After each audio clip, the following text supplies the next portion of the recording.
In a stunning turn of events at Yankee Stadium on April 15th, New York Yankees outfielder Jasson Dominguez made an incredible catch in center field during the top of the 8th inning against the Toronto Blue Jays. However, as he attempted to regain his footing after making the spectacular grab, Dominguez crashed into the outfield wall, leaving him face down on the warning track. According to Fox News, the 21-year-old rookie was visibly shaken and in tears as he was carted off the field by Yankees medical staff. The incident has sparked concern for the young player's well-being, and his status is currently uncertain. As reported by Fox News, Dominguez's injury marks a setback for the Yankees, who are already dealing with several key injuries to their roster. Fans will be watching closely as Dominguez undergoes further evaluation and treatment, and his return to the field remains to be seen. In May of 2025, a fatal stabbing occurred on a Charlotte Lynx Blue Line train in North Carolina, resulting in the death of Reno Ruth. Prosecutors have now announced that despite ongoing competency proceedings for the accused individual, they will not dismiss the case regardless of the outcome.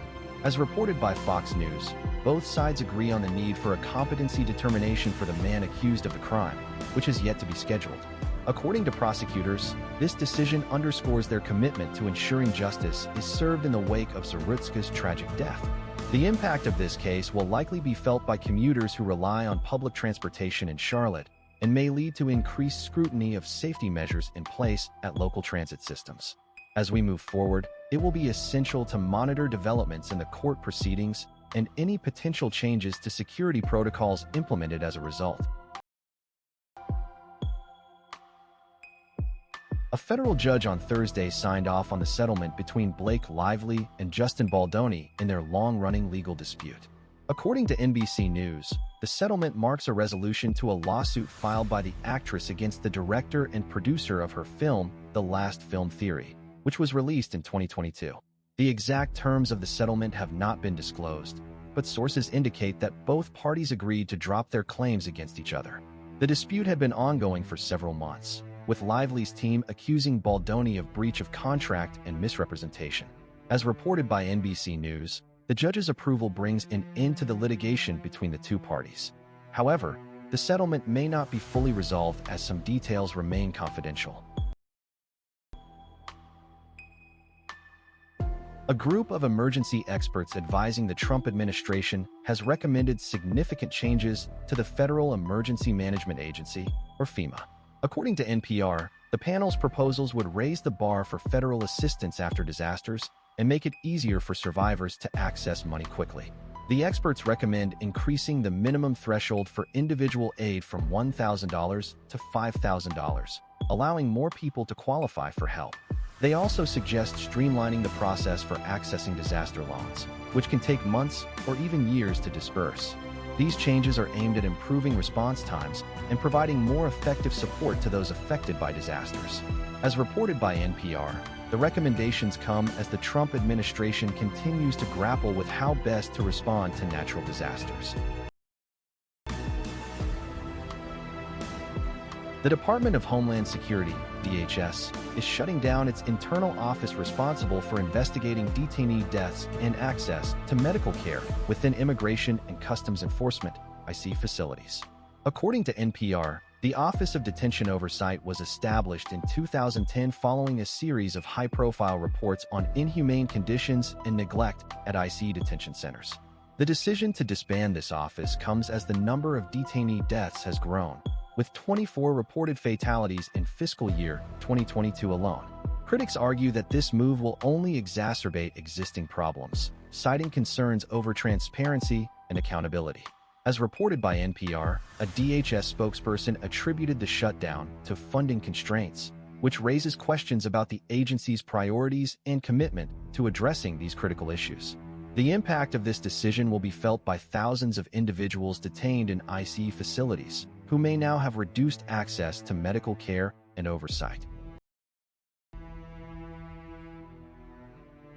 Good evening, I'm Anchor Name, and this is a breaking news report from our studios.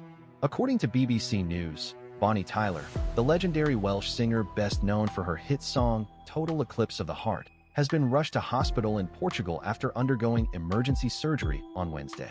The 71-year-old musician's condition led to her being placed in an induced coma, sparking concerns among fans and fellow artists worldwide. As reported by BBC News, Tyler was hospitalized at the São Francisco de Xavier Hospital in Lisbon, with sources indicating that she is currently undergoing treatment for undisclosed reasons. While details of her condition remain scarce, fans are rallying around the iconic singer, who has left an indelible mark on the music industry with hits like Holding Out for a Hero and It's a Heartache. As this story continues to unfold, we will provide updates as more information becomes available.